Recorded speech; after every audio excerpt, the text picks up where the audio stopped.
Não é questão. Acho que hoje é a minha escala. Sob a proteção de Deus, declaro aberta a presente sessão. Convido o senhor deputado Maurício Kludilac para proceder à leitura da última ata. Mas a escala é minha. Ata da 31ª sessão ordinária da 3ª sessão legislativa da 18ª legislatura da Assembleia Legislativa do Estado de Santa Catarina, realizada em 25 de abril de 2017. Presidência: deputado Silvio Drevik, Mário Marcondes, Kennedy Nunes. Secretarias: deputados Kennedy Nunes, Dirce Aderscheid, Ana Paula Lima, Maurício Skudlark. Às 14 horas do dia 25 de abril do ano 2017, nessa cidade de Florianópolis, capital do Estado de Santa Catarina, reuniu-se a Assembleia Legislativa em sessão ordinária. Havendo o quórum regimental, o senhor presidente declarou abertos os trabalhos e convidou o senhor deputado Maurício Skudlark, quarto secretário, para proceder à leitura da ata da sessão anterior, que, na sequência, foi aprovada sem restrições. Expediente: distribuído na sessão. Breves comunicações. Ocuparam a tribuna os senhores deputados Valdir Cobalcini, Maurício Skudlark e Altair Silva. Grande expediente: neste horário destinado aos partidos políticos, ocupou a tribuna o senhor deputado Maurício Skudlark, Bloco Parlamentar PP, PR, PSB. Ato contínuo: o senhor presidente suspendeu a sessão até às 16 horas. Reaberta a sessão, o senhor presidente adentrou o próximo horário. Ordem do dia. Foi rejeitado o veto encaminhado pela mensagem 652/2017, aposto ao projeto de lei 530/2015, totalizando 1 voto sim, 32 votos não e nenhuma abstenção.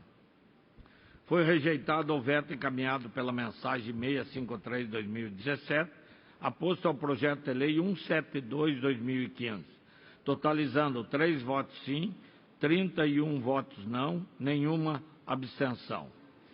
Foi rejeitado o veto encaminhado pela mensagem 654/2017, aposto ao projeto de lei 067/2016, totalizando 1 voto sim, 29 votos não e nenhuma abstenção.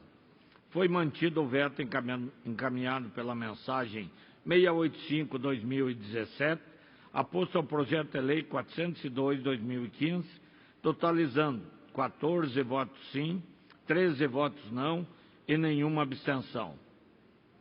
Foi rejeitado o veto encaminhado pela mensagem 686/2017, aposto ao projeto de lei 423/2011, totalizando 6 votos sim, 21 votos não e nenhuma abstenção.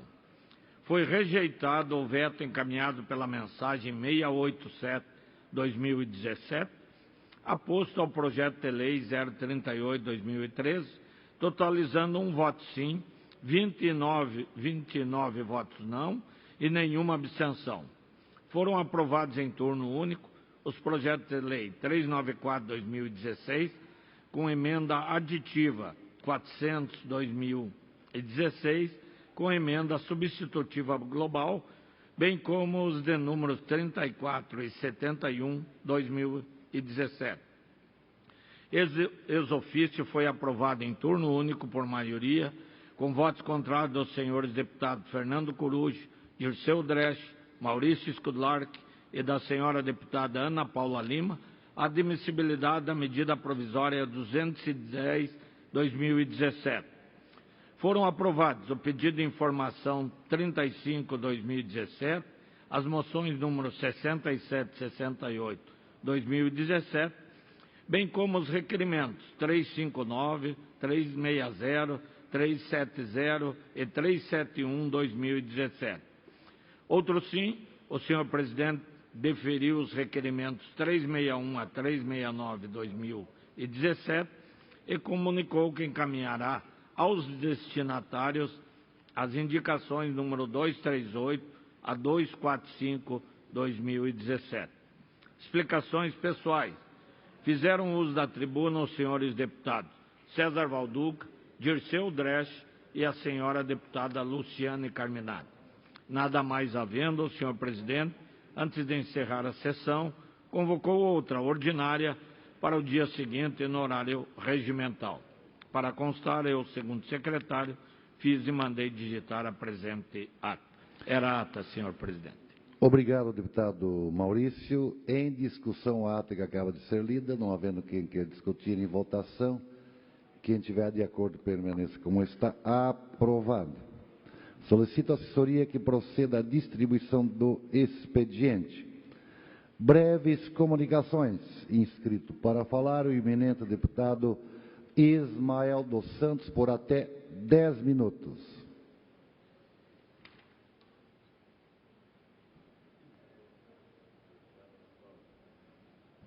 Senhor presidente, senhores deputados, senhora deputada, preambulo os trabalhos desta tarde, trazendo uma manchete que nos preocupa, deputado Scurdilac. Setor pesqueiro pede atenção. Eu tive a oportunidade de acompanhar, semana passada, um grande evento da APEG, Associação dos Pescadores de Gravatá, coordenada pelo meu amigo Cordeiro, reuniu mais de 1.000 pessoas em 4 dias de festividades e tive a oportunidade de interagir com os pescadores locais, conhecendo um pouquinho das suas demandas. É bom entender, deputado Dresch, Vossa Excelência, que trabalha muito também nessa área de sustentabilidade, Santa Catarina é ainda o maior polo pesqueiro do Brasil. É bom que se diga isso, e isso orgulha todos nós catarinenses. O maior polo pesqueiro do Brasil, mas infelizmente medidas restritivas, e eu diria sem base científica, estão prejudicando os nossos pescadores em Santa Catarina e Brasil afora, mas falo de forma específica do nosso litoral. Eu gostaria de comentar aqui algumas das propostas que os pescadores têm trazido à baila e compartilhado na mídia, suas reivindicações. Eles fizeram inclusive uma carta aberta dos pescadores de Santa Catarina, como por exemplo, a revisão da instrução normativa que iguala a pesca artesanal com a industrial em relação às licenças, a revisão da instituição normativa que entra em conflito com as regras de navegação da Marinha do Brasil, a redução das carteiras suspensas, canceladas, e as novas que precisam ser emitidas e infelizmente estão paradas, o recadastramento de pescadores com participação das colônias, a liberação da permissão de pesca para embarcações que já estão trabalhando, a participação da colônia nas políticas públicas da categoria, a revisão do programa óleo diesel, a criação do fundo emergencial, agilizar a liberação do defesa, vou falar um pouquinho mais depois sobre isso, e a criação de uma Secretaria Especial de Pesca e Agricultura. Para que os nossos deputados e os telespectadores, radioouvintes, possam ter uma ideia do que está acontecendo, eu tive a oportunidade de receber, entre os inúmeros vídeos que recebi, um deles mandado pelo meu amigo pescador Joabe, que tem o seu barco próprio e que está indignado com a situação. Vejam, senhores catarinenses, o que está acontecendo no nosso litoral, e esse específico ali em Gravatá, Praia da Penha. Vamos passar para os nossos telespectadores aí esse vídeo. Boa noite, pessoal. Viramos o arrasto aqui agora. Olha a quantidade de cação jogada fora, mais uma vez. Olha aí, ó.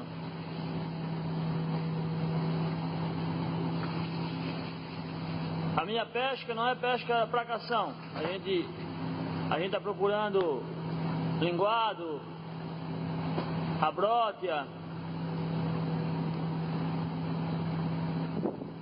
Aonde nós tiramos esse cação aqui, ó, nessa posição aqui, ó, se for colocar uma rede própria para cação, tira muito cação. Se colocar uma rede própria para matar cação, tira muito cação. Mas infelizmente, eles dizem que está em extinção. Infelizmente, eles dizem que ainda está em extinção ainda. Não fazem estudo, não fazem nada para ajudar. Só dizem que está em extinção. Um arrasto de 4 horas. Nós não estamos procurando cação-anjo, nós estamos trabalhando para procurar o linguado, a cabra, a brótia, o congo rosa. Mas eles vêm, não tem como desviar, não tem como saber. Infelizmente, nós estamos passando por essa situação já há mais de 10 anos. Todo mundo sabe que a pescaria tem época que ela dá mais, tem época que dá menos. E agora é a época do cação e não podemos matar, estou jogando fora. Aí, ó. Mesmo morto, temos que jogar fora. Porque senão somos presos. Se levar para a terra, se levar para o consumo, se não levar apenas uma peça, chega lá, a fiscalização pegar, somos presos, algemados. Vamos presos, vamos para a cadeia. Nós vamos para a cadeia. Será que não tem um juiz? Será que não tem alguém, a ordem dos advogados, que pode nos ajudar nisso? Ninguém está colocando vídeo, porque o pessoal tem medo da retaliação. Os pescadores têm medo da retaliação. Mas é uma verdade o que está acontecendo. É a nossa realidade. Ó, emprasto Marcela, não emprasto Pintado, fora, não pode, é mentira, isso está em extinção. Não está em extinção. Obrigado aos nossos assessores. Aí está, deputado Scudilhac, a angústia dos nossos pescadores, que querem simplesmente tornar possível e viável ainda se manter na pesca. Mas, infelizmente, o que acontece? Eles não é uma pesca focal para a cação. Desde 2012, a portaria 445 impede, mas o absurdo que eu estou vendo, deputado Scudilhac, não dá para acreditar, deputado Milton. Se for pego um cação, apenas um cação, chegar em terra, na embarcação, R$5.000 de multa. R$5.000 de multa. E o dono leva uma multa de R$100.000. Olha o absurdo que nós chegamos. É preciso que haja sensibilidade do IBAMA. Nós temos denúncias, inclusive de fiscais do IBAMA, armados, invadindo navegadores. Eu ouço depois para continuar o meu desabafo aqui. Parabenizar, deputado Ismael. Eu participei na segunda-feira da reunião, lá no Sindicato da Pesca, em Itajaí, e foi exatamente isso que foi mostrado. Inclusive, o Joab estava lá e fez uma explanação. Então, tem que delimitar a pesca por locais, se quer proteger determinada espécie. Mas é um absurdo, porque nessa rede que não é para pegar esse peixe, acaba pegando. E eles acabam tendo que jogar fora. E a grande reclamação que Vossa Excelência abordou agora, é que quando eles são abordados pela Marinha, é com respeito e tal. Quando vem o pessoal do IBAMA, vem com metralhadora, fuzil, constrange ao fato de filho de pescador não querer continuar na profissão por ver o pai ter sido humilhado ali enquanto exercia a sua profissão. Parabéns e estamos juntos nessa luta. Obrigado, deputado Scudilhac. Nosso pescador não é criminoso, ele quer respeito. Ouço o deputado Milton Alves. Deputado Ismael, senhora presidente, parabenizá-lo por trazer esse tema que é tão importante para Santa Catarina, face à importância da indústria pesqueira e quantas pessoas vivem disso no nosso estado. Falta critérios, e falta critérios para tudo. Esses dias eu vi um vídeo, deputado Ismael, de um empresário ali de Balneário Camboriú chorando, né, porque os fiscais foram lá e apreenderam, jogaram no lixo, um estoque de garopa que ele tinha, pescada na época certa, não na época do defeso, com nota fiscal. Simplesmente ignoraram e jogaram tudo fora. Isso é uma invasão de patrimônio, de propriedade. Então, nós temos que denunciar isso. Eu quero parabenizá-lo e me juntar a Vossa Excelência nesse trabalho de defesa das pessoas que trabalham de fato em Santa Catarina. Grato, deputado Milton Obles, estou concluindo aqui o meu tempo, deputada Ana Paula, apenas para dizer o que eles querem, os nossos pescadores, que na época de defesa seja respeitado. Agora, fora da época de defesa, que eles tenham liberdade, que não sejam criminalizados, não é, por esses peixes que vêm à rede. E eu concluo dizendo que crime ambiental é isso que a gente viu aí. Crime ambiental é jogar fora um peixe que poderia estar na mesa dos nossos catarinenses. Obrigado, deputada.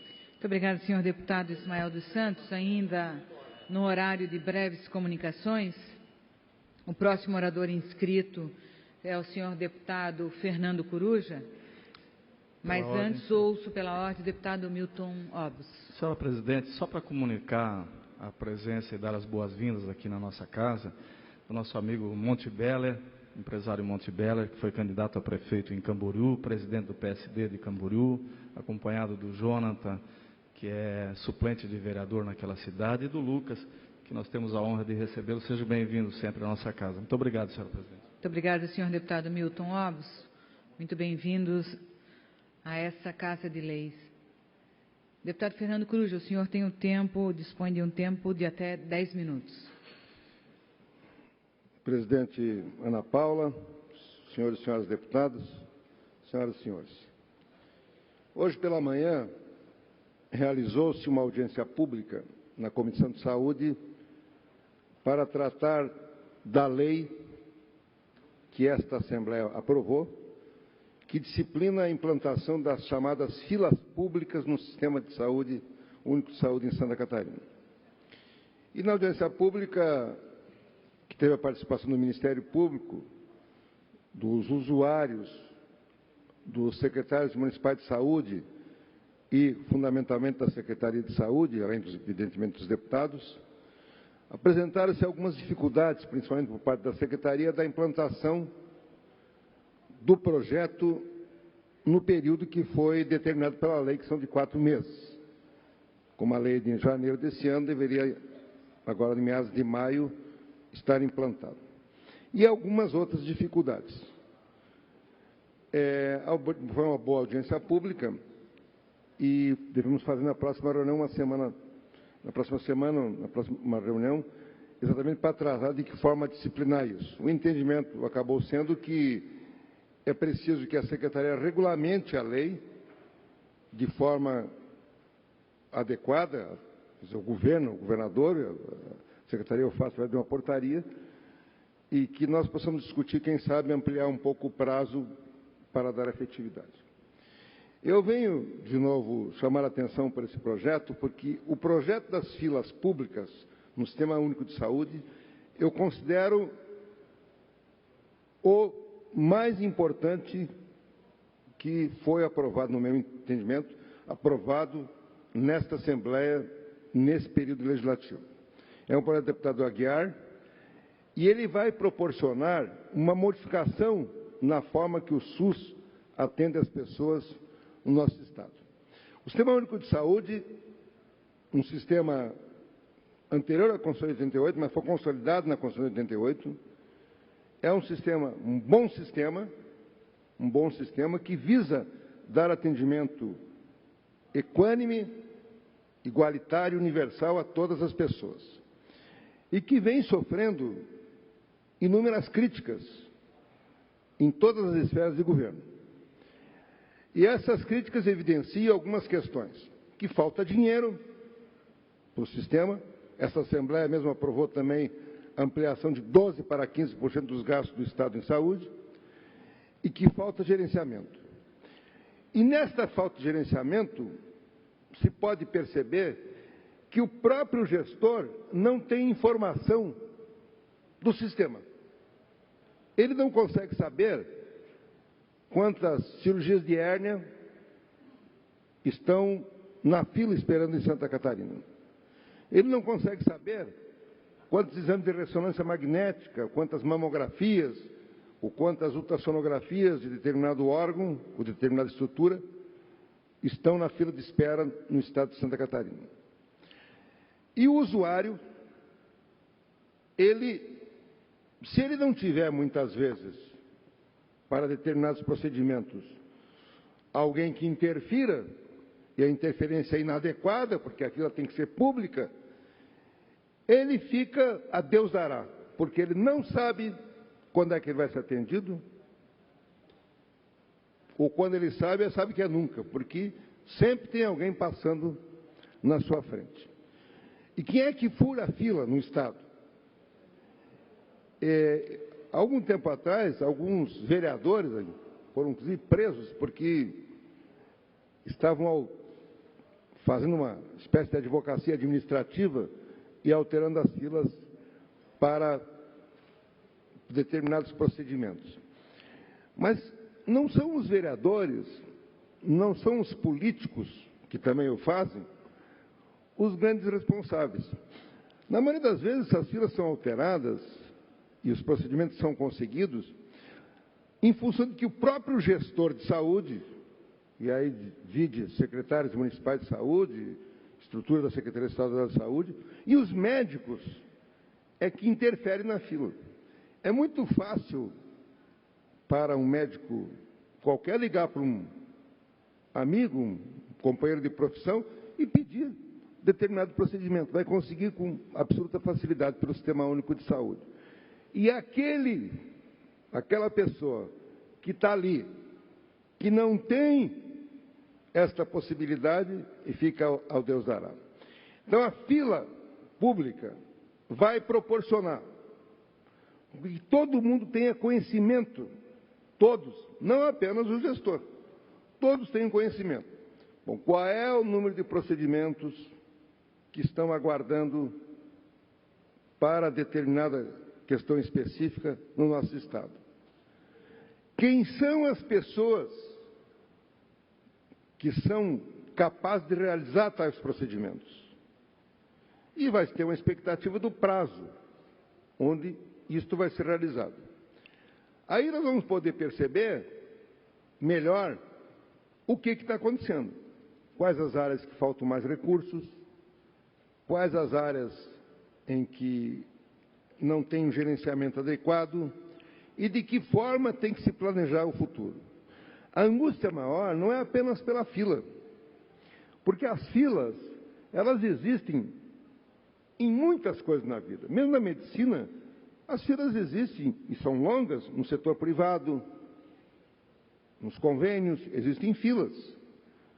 Porque muitas vezes você quer consultar um médico particular, que tem lá uma determinada reputação, você precisa esperar 1 ano para consultar com aquele médico. Porque tem uma fila. Não é porque é público ou privado, mas é preciso a informação. A angústia das pessoas é não saberem a sua situação. Mesmo os sistemas mais diferenciados do mundo em termos de saúde, os sistemas como o canadense, os sistemas dos países nórdicos, eles evidentemente que têm fila. Você não opera uma hérnia no Canadá com menos de 6 meses.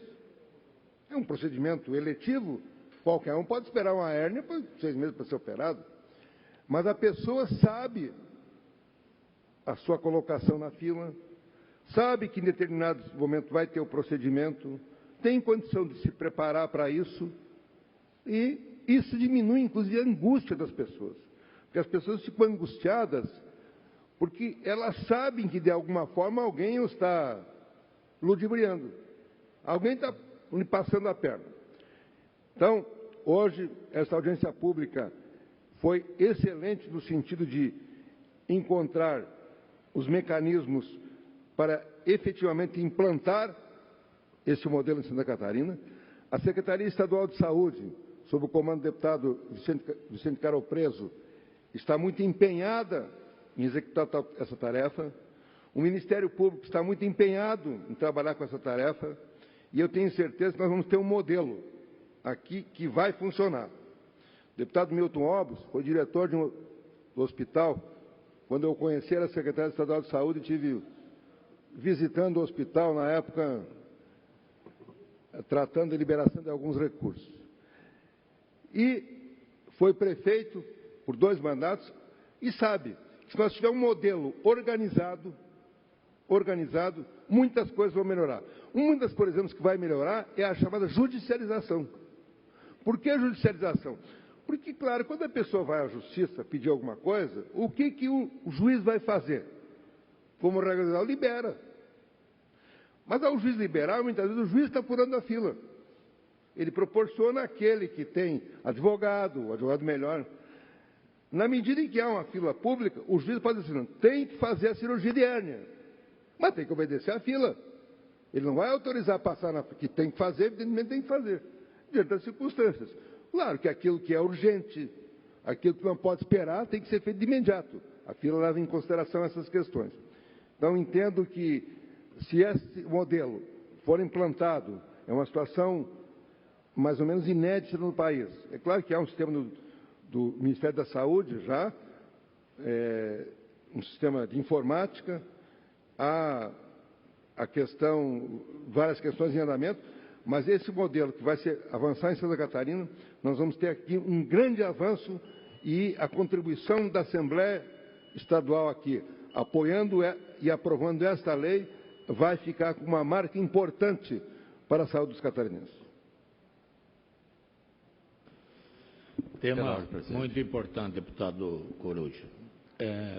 Pela ordem, deputado Ismael dos Santos. Apenas para registrar com satisfação, deputado Esquislac, a presença do nosso prefeito de Bom Regis, Douglas, nosso batalhador aí do Planalto Central, e também do vereador Iremar, que representa a cidade de Maruí, ser no gabinete conosco nessa manhã, e é uma satisfação poder dar as boas-vindas a todos eles nessa tarde. Obrigado, presidente. Obrigado, deputado Ismael. Nossas homenagens aí aos visitantes. Nas breves comunicações, com a palavra, o deputado Serafim Venzon, deputado Dirceu Dresch, deputado Dirceu Dresch está na sala de imprensa aí. Deputado Dirceu Dresch tem a palavra aí por até 10 minutos. Senhor presidente, já entendi que não era a minha vez, antes tinha mais um deputado na frente. Vamos tomando um café aí da sala de imprensa, o pessoal de Caxambu do Sul, né, o secretário de Agricultura, o Ivanor, o vereador também que estão por aqui, a do governo municipal de Caxambu do Sul, o nosso prefeito Glauber. Então, cumprimentar a todos vocês. E, senhor presidente, eu tenho aqui um apelo de Laguna, da Associação de Turismo daquele município, da região, que é ao DENIT, ao nosso Departamento de Infraestrutura Federal, que a nossa antiga 101, logo após a ponte de Laguna, a antiga ponte, tem um desmoronamento, senhor presidente, mais de meio ano, né? Mais de meio ano. Inclusive, eu queria mostrar aí, a nossa assessoria pudesse colocar as fotos, para as pessoas que nos acompanham ver a situação lá. E nós queremos fazer um apelo lá, né? É somente um desmoronamento que precisa ser tirado. O entulho da rodovia, da antiga rodovia, que a comunidade regional ainda usa muito, né? Essa antiga rodovia, da antiga ponte, a saída da ponte, que está aí, né? Tem mais uma foto, acredito aí, né? Para mostrar aí para todos os catarinenses. Eu vou fazer um apelo ao DENIT, né? Tem 2 grandes demandas. Essa barreira que está caída lá há mais de 6 meses. Eu quero cumprimentar o Toninho, toda a associação que está nesta luta.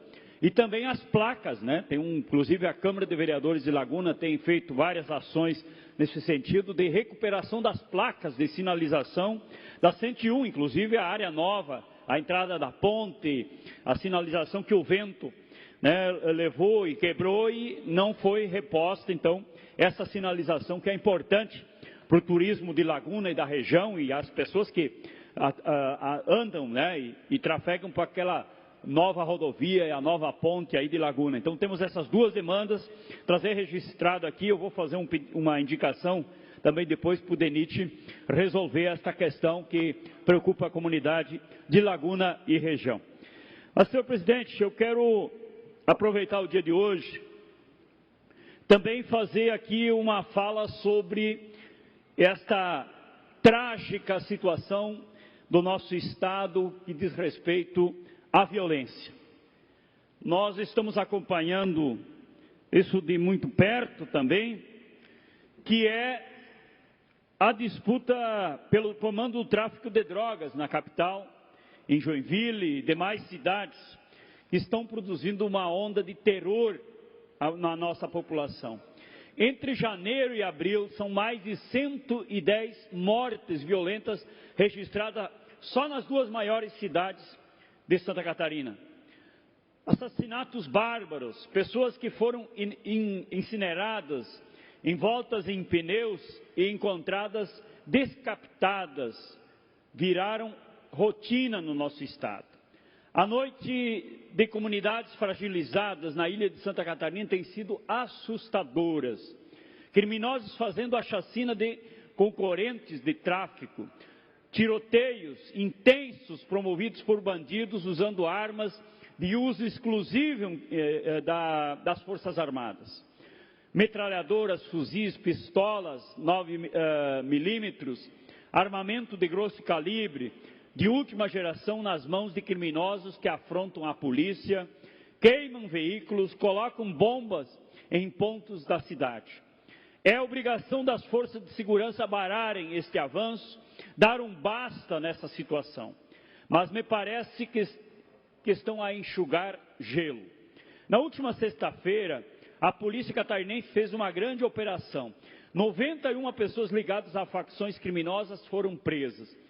112 mandados de prisão expedidos. Porém, boa parte dos mandatos cumpridos foi de criminosos que já estavam presos, comandando a violência de dentro dos presídios. Um absurdo. Isso enfraquece as ações dos policiais e tira a moral. Se não é o prende e solta autorizado pela justiça. É o preso seguindo sua vida criminosa dentro do presídio. Cadê a instalação dos aparelhos para impedir que os celulares funcionem e principalmente que entrem nos presídios? Outro fato chocante. De janeiro a abril deste ano, 88 detentos escaparam dos presídios e penitenciárias catarinenses. 22 por mês. Um absurdo que revolta a todos os catarinenses. Na semana passada, o presídio de Biguaçu, um traficante condenado a 39 anos de prisão foi resgatado por seus comparsas quando foi levado sem nenhum aparato de segurança para um posto de saúde. O sistema prisional está com graves problemas que precisam ser enfrentados. Se o criminoso continua a comandar o crime de dentro da cadeia, é porque há conivência do sistema. O mesmo sistema chamado governo do Estado, governo municipal, governo federal, que permite que as comunidades fiquem reféns dos traficantes, que não gera oportunidades aos jovens, não se faz presente na comunidade com serviços públicos próprios, especializados e de qualidade. O resultado é que temos esta onda de jovens de 17 a 30 anos morrendo no tráfico. Sem perspectiva, sem educação, nossa juventude vira presa fácil para o mundo do crime. Os conselhos tutelares da capital estão fechados. Não tem recursos para abrir as portas e atender as pessoas que estão em vulnerabilidade social. Os abrigos públicos estão na mesma situação, mas não é só culpa do sistema. A mesma sociedade que é vítima também é cúmplice. A disputa do tráfico de drogas existe porque é algo rentável.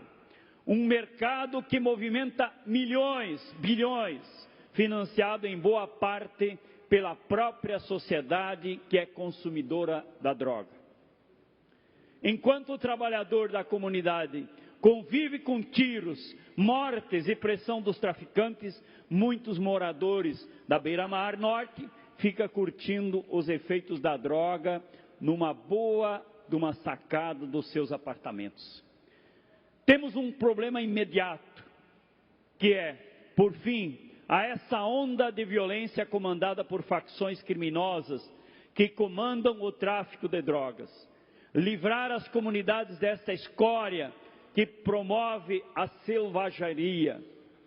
Mas isso não basta, se não promovermos políticas de inclusão social que geram oportunidades, dignidade e qualidade de vida, propagação dos bons valores e respeito ao Estado.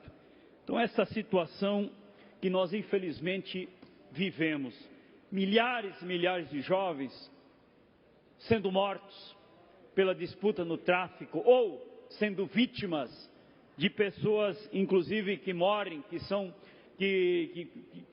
matadas pelo tráfico ou mesmo pela disputa e pela perseguição da própria polícia nas comunidades, principalmente carentes do nosso estado e das grandes cidades catarinenses. Então é muito triste isso, e eu sempre falo, nenhuma criança nasce bandida. Nenhuma criança nasce bandida. As consequências do modelo perverso que nós vivemos, que coloca uma sociedade, separa a sociedade por regiões, separa a sociedade por classes sociais e não dá oportunidade para as nossas crianças e adolescentes criar e viver, se criar num mundo diferente. E são, como digo, presas fáceis do tráfico de drogas que está encurtido, está dentro das nossas comunidades, especialmente periferias mais pobres. Mas cedo uma parte, deputado Ismael. Rapidamente, deputado Dresch, parabéns pela sua intervenção, é um tema que nos diz respeito e eu costumo citar um velho refrão: se de fato nós não subirmos os morros com ação social, os morros descerão com o tráfico. Obrigado. Muito bem, deputado, é isso aí. Nós precisamos mais presença do Estado com educação, com saúde, com esporte, com lazer, com saneamento. Esta é a grande questão. E eu, para terminar aqui, se dá mais um minuto, senhor presidente. Numa audiência pública que nós fizemos, uma jovem falava disso muito sério e dizia o seguinte: não tem como o Estado resolver os problemas dos bairros carentes de Florianópolis, de qualquer cidade catarinense, com somente opressão, né, e violência e força policial. Nós temos que discutir outros mecanismos. Nós vamos colocar trabalhadores de um lado do outro, bandidos de um lado do outro, ou mesmo os nossos policiais frente a frente com esta situação. Então nós precisamos discutir mais a fundo. Muitas cidades e estados, países pelo mundo afora enfrentaram este debate, especialmente com políticas sociais. Temos experiências maravilhosas de entidades, de organizações e mesmo experiências públicas que vão na contramão desta estratégia só de combate ao tráfico, mas temos que discutir outras políticas de incentivo, políticas sociais, políticas de apoio às nossas crianças especialmente, porque é isso que eu reafirmo novamente: nenhuma criança nasce bandido, ou é o mundo que a faz assim. Obrigado. Encerrado o horário das breves comunicações, nós passamos ao horário dos partidos políticos. Primeiro orador a usar a palavra, deputado Milton Obos, representando o PSD, ele que está ansioso para atender as lideranças empresariais que eu aguardo. Só queria aproveitar, antes do deputado, saudar o prefeito Pedro Spalp de Calmon, que está aí, o Vano, que a gente viu, já foi saudado o prefeito Lebon Regis, aí as lideranças, sejam bem-vindos à casa. Com a palavra o deputado Milton Obos, por até 13 minutos. Muito obrigado, senhor presidente. Gostaria de cumprimentá-lo, cumprimentar a todos os deputados, cumprimentar a todos que nos acompanham, trazer aqui também a saudação ao nosso prefeito, professor Eloy de Tijucas, que acabou de chegar aqui, Serginho, o ex-vereador Orli de Bom Retiro, que também nos visita, e também, com muita honra, aproveitar essa minha fala para dar as boas-vindas ao meu amigo, empresário rio-sulense, André Arminho Odebrecht, que hoje está como presidente interino da nossa FACISC, né, a Federação das Associações Comerciais do nosso estado de Santa Catarina, junto com o Osmar Vicentim, que é coordenador de projetos, a Karina Casanova, que é consultora regional aqui da Grande Florianópolis. Mas eu venho à tribuna dessa casa hoje, senhor presidente, para a gente falar um pouquinho sobre os avanços tão necessários na condução do serviço público brasileiro, deputado Ismael. Vimos aqui agora a fala do deputado Dirceu Dresch falando sobre as mazelas do setor penitenciário, do avanço da criminalidade. E nessa semana nós tivemos a grata satisfação de participar lá em Rio do Sul, junto com o SEBRAE e a Prefeitura Municipal de Rio do Sul, do primeiro contrato do programa Cidades Empreendedoras no estado de Santa Catarina. Então, Rio do Sul é a primeira cidade que assina esse termo.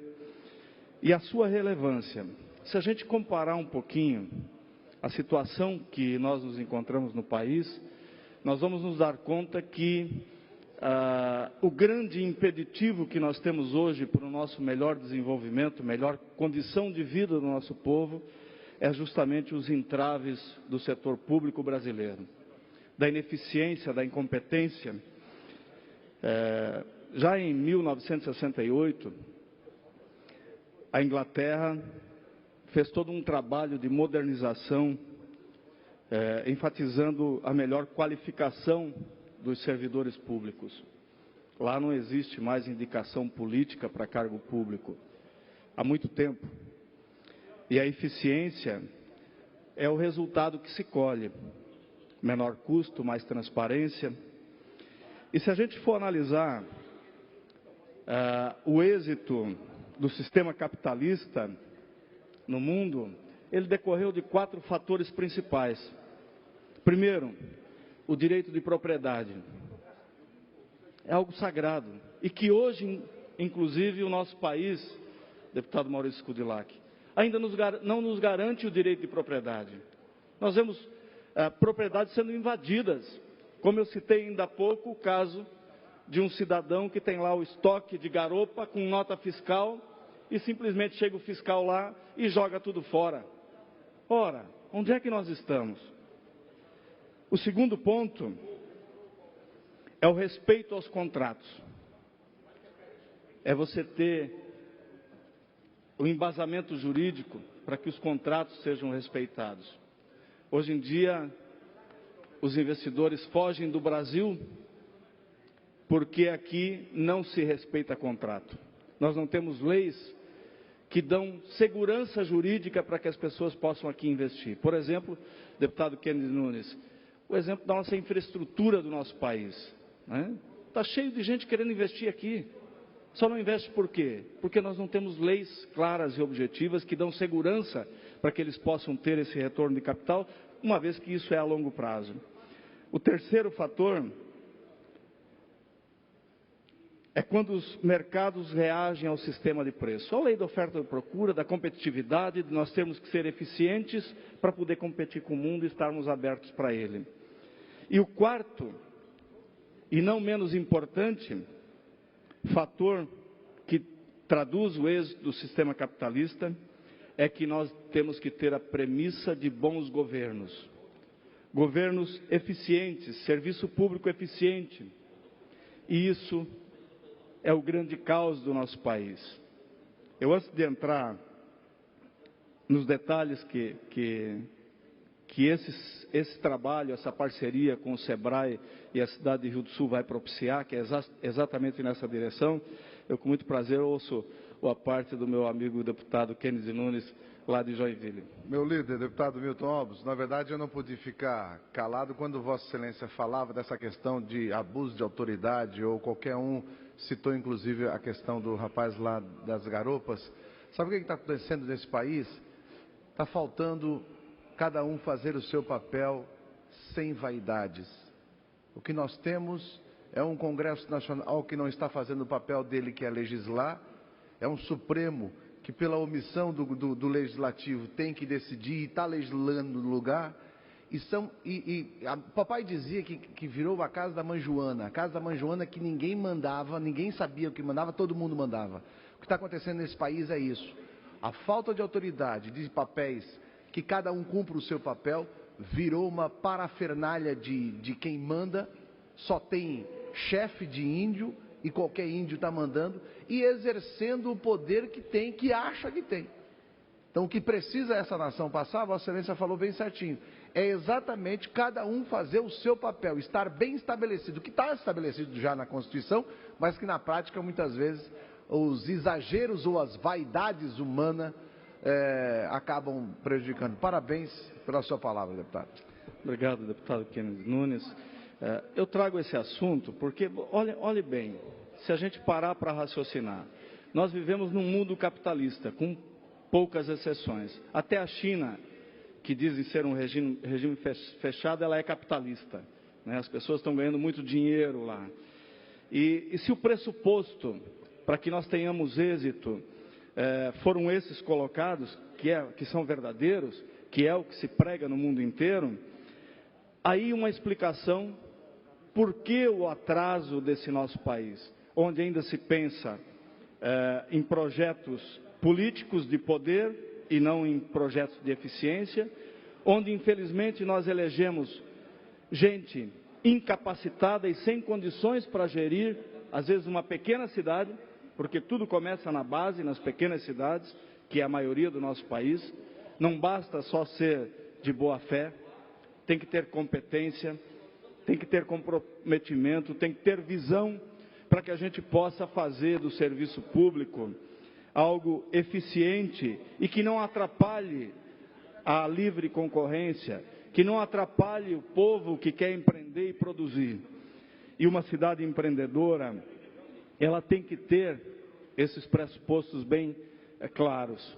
Eu tive a felicidade de ser prefeito de Rio do Sul e pude implantar muitas dessas coisas que agora, de forma pedagógica, vão ser implementadas na cidade de Rio do Sul. E quando a gente falava que a gente ia fazer a contabilidade diária, que a contabilidade tinha que fechar todo dia, né, e que eu queria os relatórios no meu smartphone aqui todo dia, com as informações básicas que eu queria ter, disseram para mim que era impossível. Eu disse, não, nós vamos fazer. Isso é o pressuposto mínimo da organização. E Rio do Sul teve, durante 8 anos, contabilidade diária, com os relatórios no dia seguinte, no meu tablet, no meu celular, onde eu tinha todas as informações.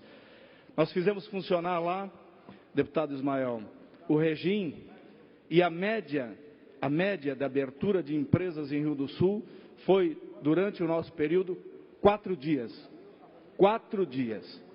Porque era trabalhado à mão de ferro.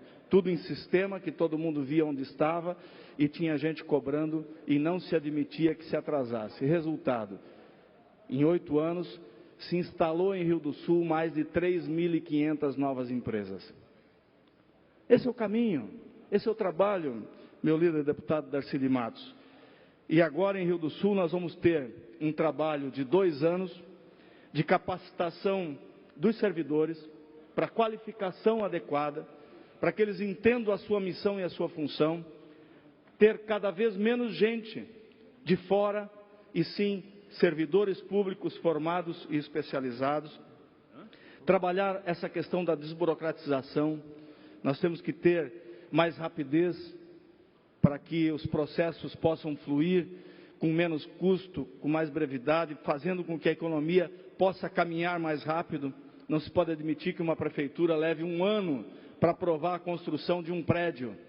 Enquanto esse ano demora 1 ano para aprovar a construção de um prédio, é 1 ano que não tem pedreiro trabalhando, que não tem eletricista trabalhando, que não tem loja de material de construção vendendo o material, e a economia anda para trás, como nós estamos vendo no nosso país. Vai ter em Rio do Sul a sala do empreendedor, onde todas as coisas que ele precisa vai estar instalada lá. E vai voltar de forma pedagógica e muito mais ampliada do que eu tinha feito no passado, o programa da educação empreendedora já a partir do 1º ano do ensino fundamental.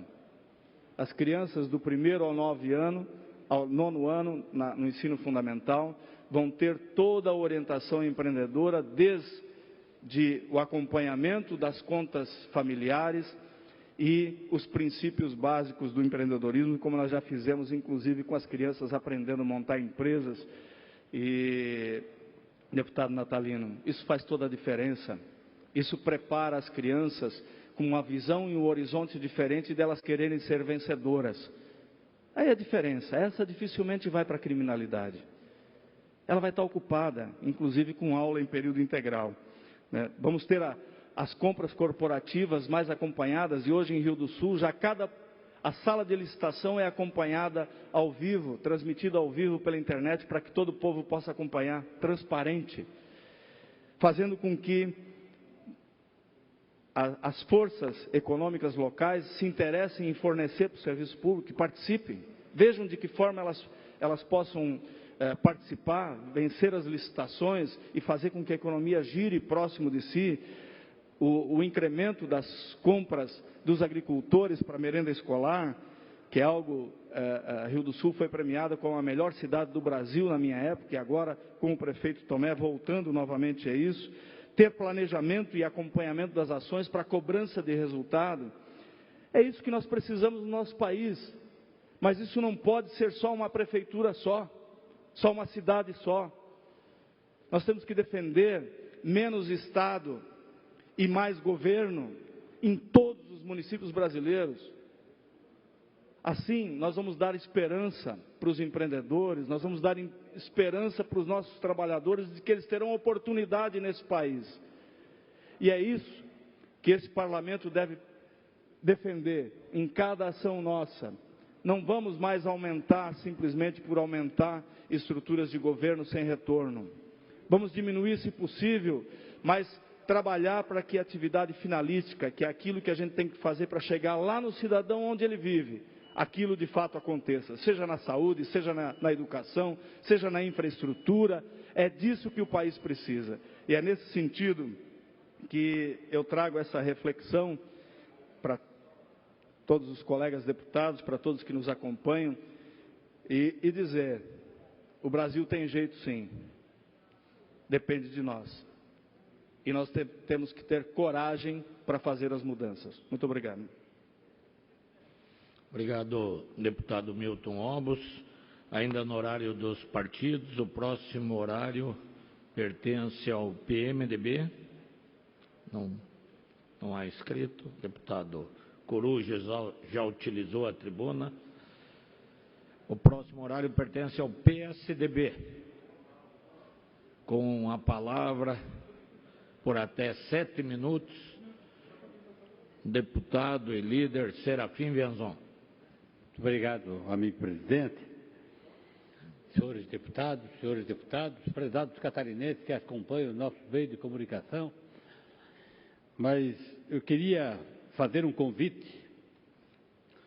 Na próxima semana, dia 5, sexta-feira que vem, o município de Brusque, coordenado naturalmente pela Secretaria da Assistência Social, convida para o 2º Seminário Municipal de Acolhimento de Crianças, Adolescentes em situação de vulnerabilidade, por família acolhedora.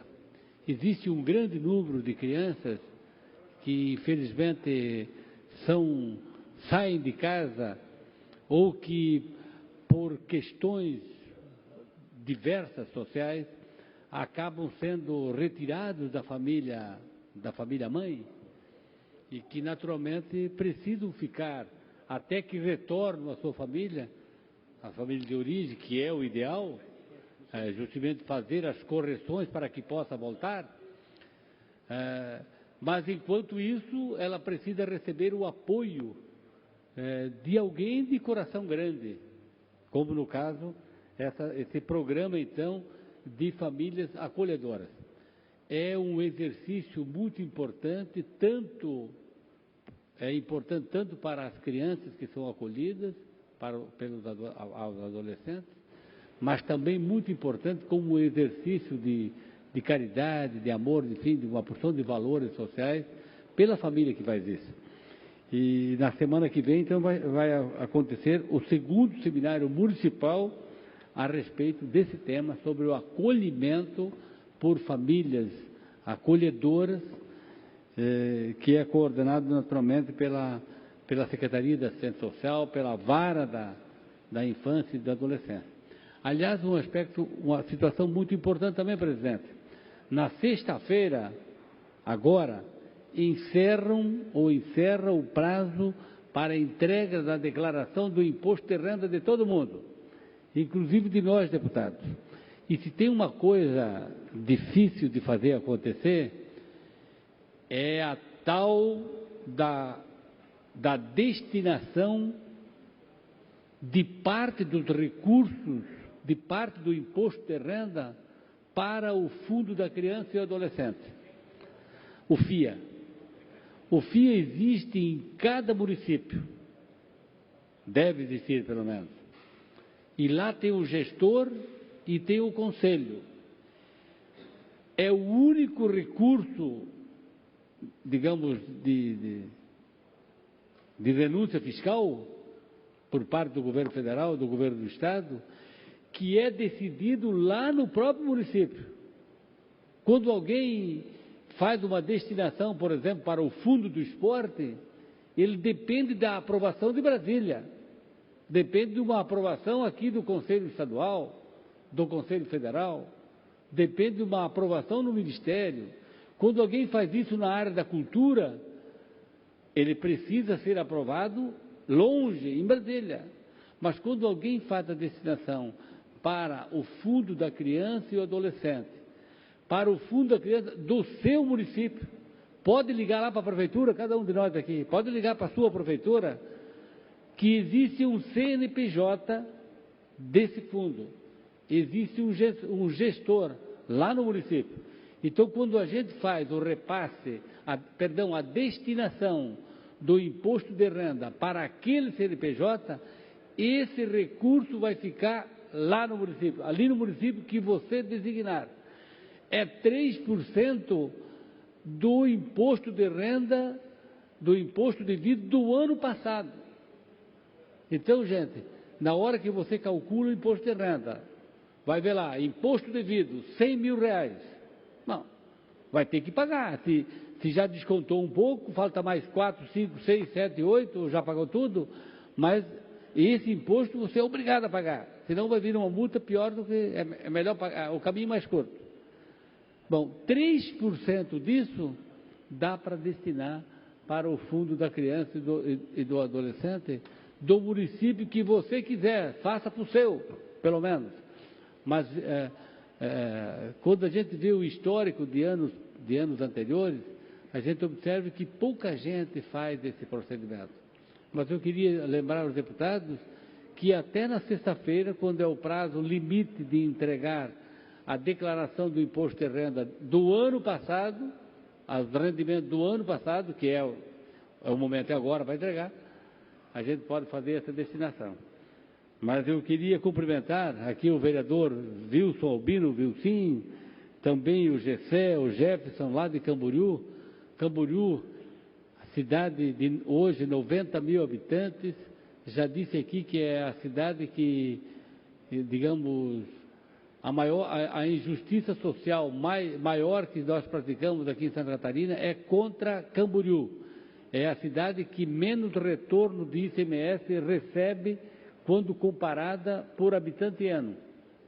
Recebe em torno de R$ 159 por habitante ano, quando outras cidades recebem até 1.500, 1.600, 1.000, enfim, várias vezes, até 12 vezes maiores do que Camboriú.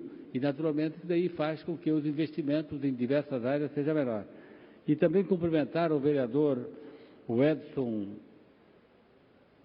Felisbino, de Armazém, o ex-vereador Juarez, também o vereador Anselmo Machado da Rosa, que acompanha os nossos trabalhos de hoje.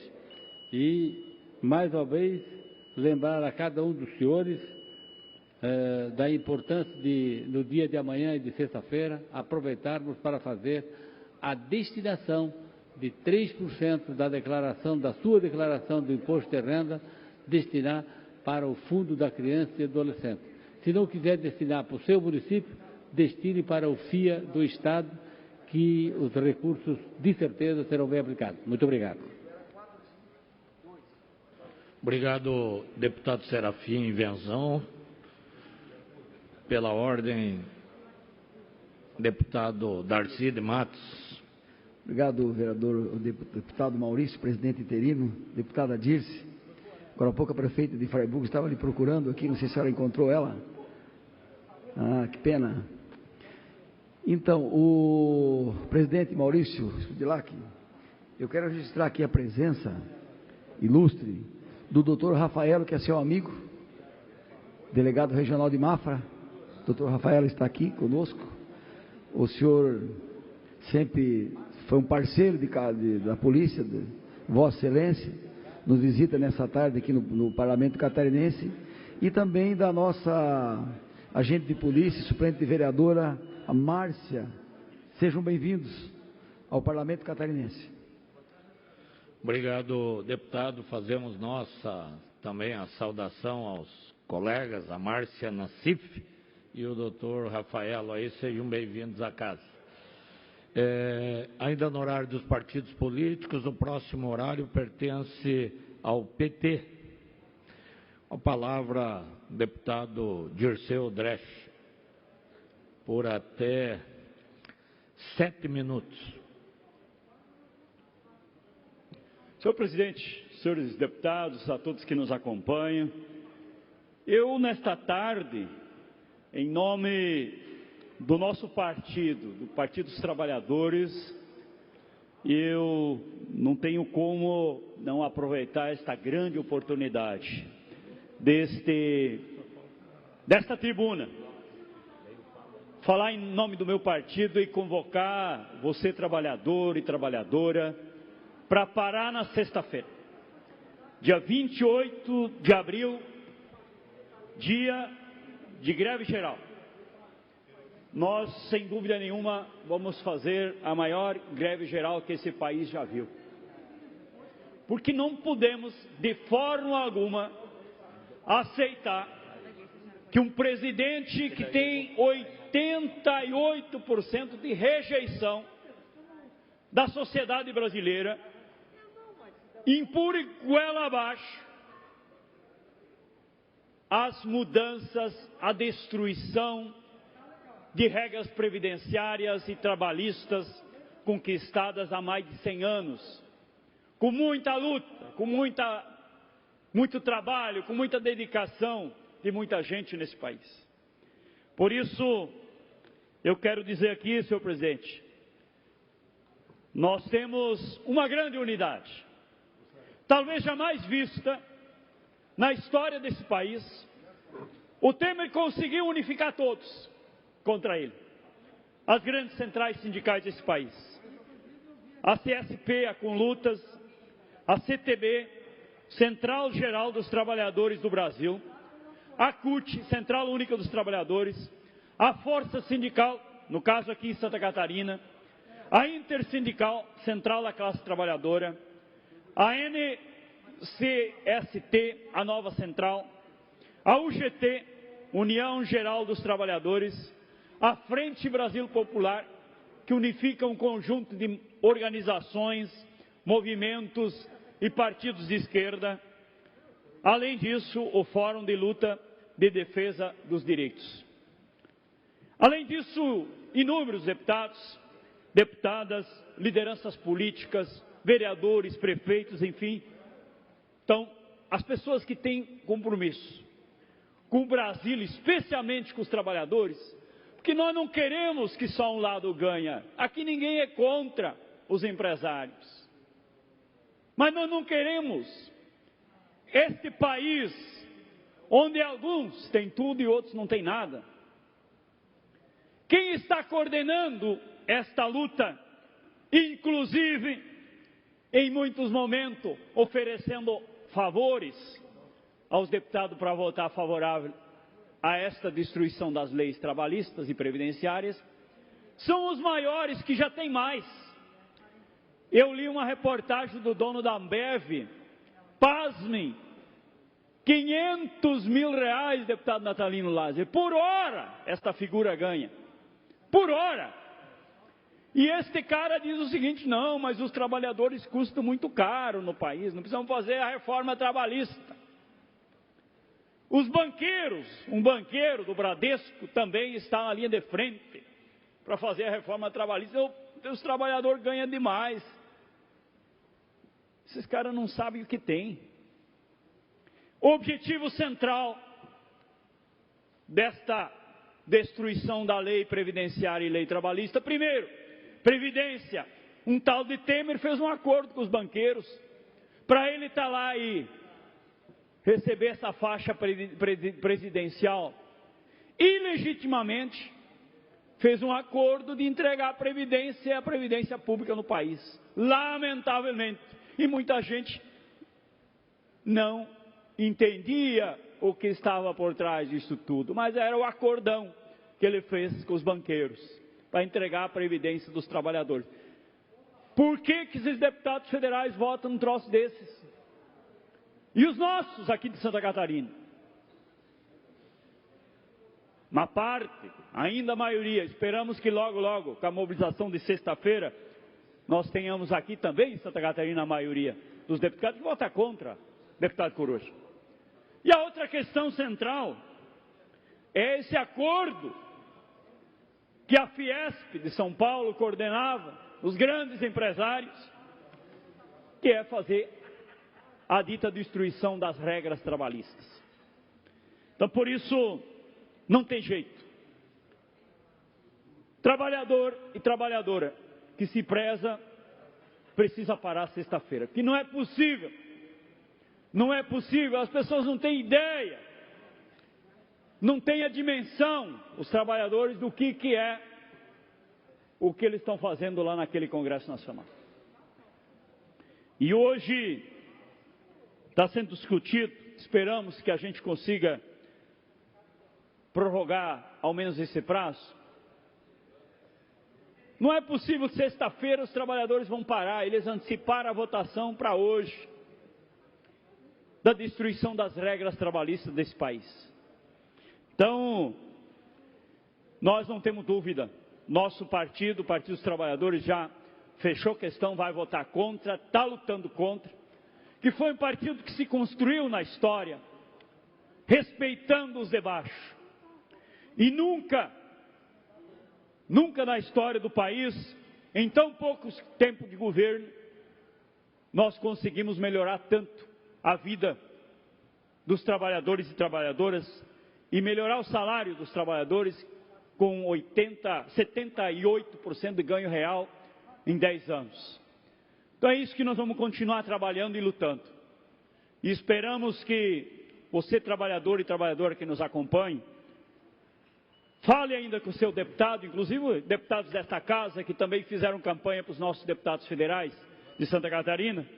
Há tempo ainda para fazer a sua parte, que com certeza as futuras gerações que não vão ter mais as regras de proteção previdenciária e trabalhista que temos hoje, possam nos cobrar desse momento que nós talvez não fizemos a nossa.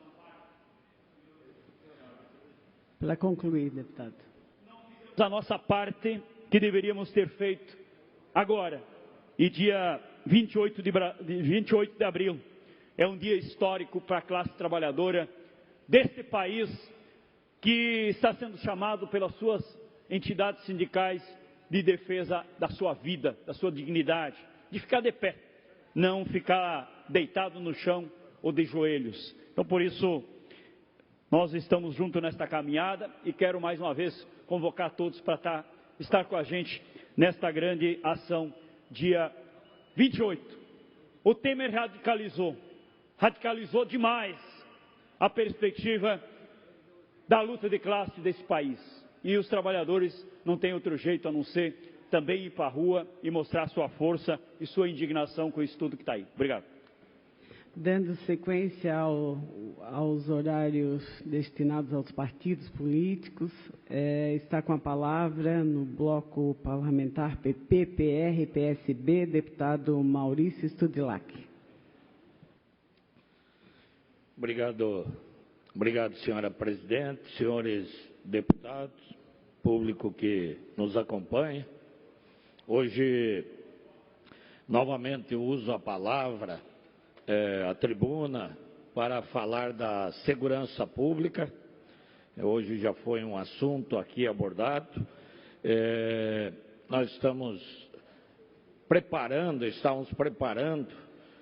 um projeto de lei, já que as informações que recebíamos é que os servidores, os peritos, os agentes do IGP, do Instituto Geral de Perícia, ainda não têm direito ou não estão utilizando do porte de arma. E nessa luta que estamos enfrentando aí no combate à criminalidade, nós precisamos que todos da segurança pública, assim como a população, participem desse trabalho, desse enfrentamento, quase dessa guerra civil que a sociedade enfrenta contra o crime. Mas primeiro queria aproveitar para dizer que ontem, designado pelo presidente da Casa, deputado Silvio Drevik, eu tive a oportunidade de representar a Assembleia Legislativa, os 40 deputados dessa Casa, na posse da nova diretoria da Associação dos Delegados de Polícia de Santa Catarina, onde lá encontrei inúmeros colegas aposentados da ativa, os delegados que conduzem hoje as delegacias, as grandes investigações no estado de Santa Catarina, e delegados aposentados, ex-chefes de polícia. Foi um bom momento de revê-los e de troca de ideias. Inclusive, o delegado Adílio, que estava lá em cadeira de rodas, mas presente, prestigiando os colegas nessa categoria também tão importante para a segurança pública do nosso Estado. E tive a honra, eu agradeço sempre a Deus por tudo o que recebi na vida, de origem humilde, e as missões que Deus tem me dado, a possibilidade de hoje estar como deputado, ter sido delegado-chefe da polícia e de chegar lá ontem representando a Assembleia Legislativa e todos os senhores deputados. Estão presentes também os deputados Darcy de Matos, Jean Kuma, José Ney Ascari, Ricardo Guide, Manuel Mota, puderam estar lá na posse da Associação dos Delegados. Junto com a assessoria, junto com o Edson do gabinete, há vários dias nós estamos estudando um projeto de lei para determinar que o Estado autorize os servidores do IGP, do Instituto Geral de Perícia, a utilização do porte de arma. Não é admissível que nessa guerra contra o crime, algum segmento da segurança ainda não tenha o porte de arma. Um segmento que faz um serviço essencial para a justiça, um segmento que está presente nos locais de crime, nas madrugadas, nos locais das chacinas, dos confrontos, e que aqueles servidores que hoje estão sendo alvos da criminalidade, todos os agentes da segurança, não pode que alguns deles estejam sem o porte de arma. E nesse estudo para buscar, nós já tinha um projeto elaborado, e nós fomos dar uma relida no estatuto que institui o plano de carreira e vencimentos do Grupo Segurança Pública, perícia oficial, e adota outras providências. A Lei 15.156 de 11 de maio de 2010, já estabelece no artigo 78 que os servidores efetivos do Instituto Geral de Perícias, IGP, órgão integrante da Secretaria de Segurança Pública e Defesa do Cidadão do Estado de Santa Catarina, terão direito ao porte de arma de fogo de uso permitido, observadas as condições de uso, armazenagem e trânsito, estabelecidas pelo diretor conforme a regulamentação. As armas de fogo utilizadas pelos servidores serão de responsabilidade e guarda do servidor, que não gozará de prerrogativa funcional quando em desacordo com a norma própria. Parágrafo 2º. A autorização de porte de arma de fogo constará na carteira funcional do servidor. O próprio Instituto vai fazer constar. Parágrafo 3º. O porte de arma poderá ser cassado mediante processo administrativo quando o servidor do Instituto Geral de Perícias, IGP, se utilizar da prerrogativa em circunstâncias que acarretem prejuízo ao prestígio, à dignidade do Instituto. Então, a legislação já estabelece a prerrogativa de que os agentes e peritos do IGP possam utilizar o porte de arma. Eu defendo o porte de arma, o direito à defesa do cidadão também. Eu acho que essa mudança que fizeram, esse desarmamento, deputado Natalino, deixou a sociedade toda insegura. O marginal não pode saber se aquela possível vítima vai estar armado ou não. Se ele tiver a dúvida, nós temos certeza de que muitas vezes deixará de agir, deixará de praticar o crime. Então, nós temos que voltar a ter o porte de arma concedido pelas autoridades, pelos delegados de polícia do Estado, e não, como é hoje, pela Polícia Federal, que burocratizou com o objetivo de desarmar a população. Desarmou a população achando que iria reduzir a criminalidade. A criminalidade não reduziu, a criminalidade avançou, piorou. Então, nós temos que rever os erros praticados e voltar atrás e corrigir. Nós temos que voltar a permitir o direito do cidadão a ter em sua propriedade uma arma de fogo e até a arma de cano longo, como nós chamamos, devidamente registrada, aprovado num curso, passar por um exame médico, passar por um psicotécnico e passar por um curso de treinamento. É um direito do cidadão e com certeza vai reduzir a criminalidade. Porque o que mata não é a arma, mata é aquele cidadão que está atrás da arma.